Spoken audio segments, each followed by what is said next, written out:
Winning is not about the trophy and the accolades. It's about the grind. It's about the obstacles. It's about the challenges. It's about the pain. The reason I know so much about winning is because I've had to deal with so much losing. Everybody wants to win, but in order to know how to win, you got to know how to lose, because you're going to lose more than you're going to win. But what do you gain from it? You've trained some of the greatest of the greats, Michael Jordan, Kobe Bryant, Charles Barkley, Dwayne Wade. So you know something about winning. You know something about sustained winning over time. Your mind has to immediately shift back, because now you felt and tasted something that you can only get through winning. Are you willing to do it again? And that was one of Kobe's favorite words when it related to winning. He says, you have to be obsessed with whatever your win is. Be all in. Mm-hmm. 3 greatest lessons I learned from Michael: competing, accountability, and then winning at all levels. Winning at all levels, what does that mean? You just don't win in one arena. You win in your sports, you win in business, you win in your personal life. Other people win because you win. It isn't just about you. It's about being able to pull the team and show them what it feels like to win. And this isn't about playing basketball like Michael Jordan did, like the late, great Kobe Bryant, Dwayne Wade. This is about having the mindset to win. When you fail, your feelings give you excuses. Your mind makes you more resilient. You look at when Kobe, his first playoff series, he had this horrible game where he shot like 4 or 5 straight air balls. Now, he could have came back next year and said, I got to prove everybody that said, man, you're too young, why'd you take? No, it was just like, you know what? That's on me. I have to own that moment.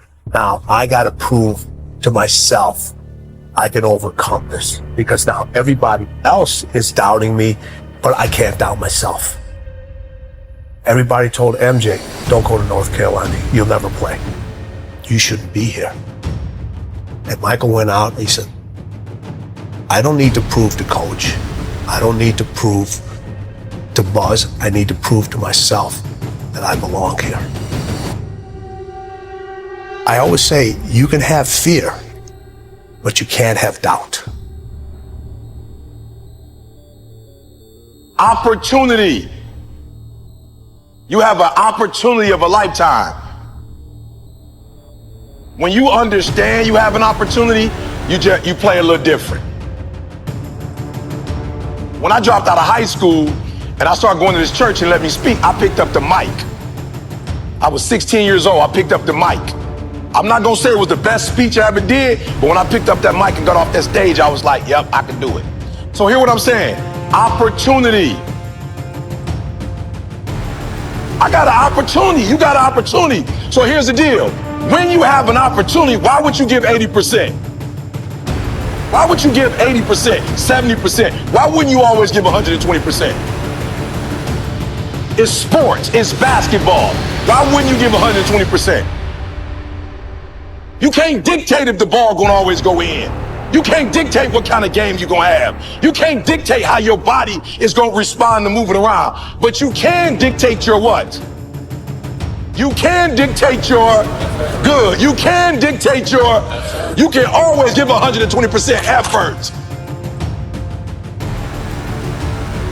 And every day I want you to wake up and not just go, I'm sweet like that. I want you to go, I'm not just going with skills. There's a one type of dude who feel like because he's gifted that it's just an automatic road for him. And let me tell y'all something. You are gifted, but you better humble yourself. You got to understand that pride come before a fall.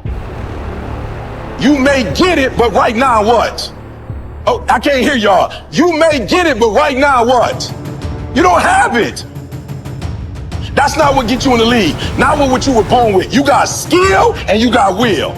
You got skill and you got will. 2 total different things. You were born with certain things, but to get to the next level, and not just get to the next level, to stay at the next level, you gotta have will. So when you play, you have to compete. I'm a high school dropout. My daddy wasn't in my life. But I found out I had a gift, then I found out your gift shall make room for you. And I'm like, you mean to tell me if I perfect this, I can eat and my kids can eat and my kids' kids can eat? From today on, you play whatever your best game is, you play that level every single time.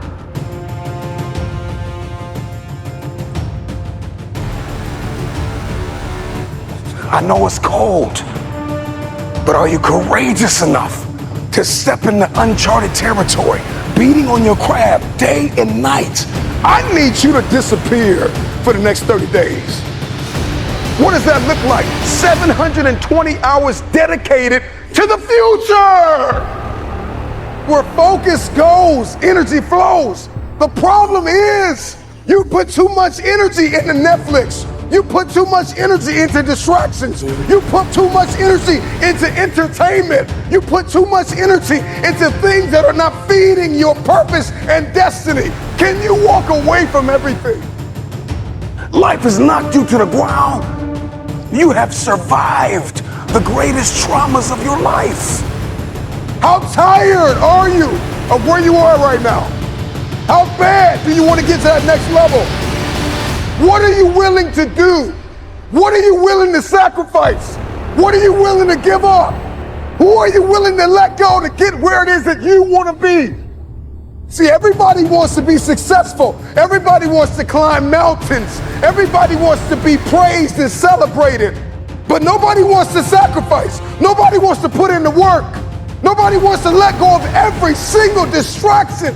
Can you learn how to say no to what's hurting you? No to what's stopping you? No to the people that don't believe in you? The fakes and the phonies and the people that keep saying that they'll support you when you get there, but they leave you when you arrive. Why are you here? And what are you going to do about it? Because the truth of the matter is, we have a purpose, we have a destiny, we have fulfillment, we've got connections to make, we've got people to meet, we've got rooms to walk in, we've got tables to sit at. And I'm just wondering if you are willing, if you are courageous enough, if you have the faith, if you're bold enough to sit down for 30 days and write down what it is that's killing you. Can you walk away from everything for 30 days? Just 1 month. 720 hours. Imagine who you could be in 30 days. You got one life to live. Rain, sleet, or snow. The time is now. You need to be good at pattern recognition, and that's what gets somebody strong at anything. I mean, you look at, why is Amazon doing so well? He realized one pattern was valued over anything else: convenience. Right? If you look at Tom Brady, a friend of mine, he's got pattern recognition like nobody else at 43 years old. He's able to do things no one dreamed could be done. He's got more Super Bowl rings than any team. See, what do they see that none of us see? What's the pattern? Then you gotta learn pattern utilization. It's one thing to see it, it's another thing to use it. And then if you're good after a while, you get to pattern creation. It's like if you learn to play the piano, most people play other people's music, and then there's a point you've learned so much that you're able to create. Really comes down to anyone can learn anything if it's important enough to. So it's like my drive is not just for me. That wouldn't be enough because it's easy to meet your own needs. It's not that difficult. But if you can find something that you care about more than yourself, your daughter, your son, your family, your business, your mission, your community, whatever it is, that's really the secret to energy and vitality and strength and really learning. One of the things I want to do with people during this challenge is take things that seem so complex and make them so simple so you do it. Get it really simple, things you can do right now to change your life. You can go and experience it that day, and then you get momentum. Day 1, day 2, day 3, day 4, and all of a sudden now what used to be hard to do is easy to do. And I think for anyone, you got to understand anyone can learn anything if you can just break it down to its simple core. That's what I try to do most.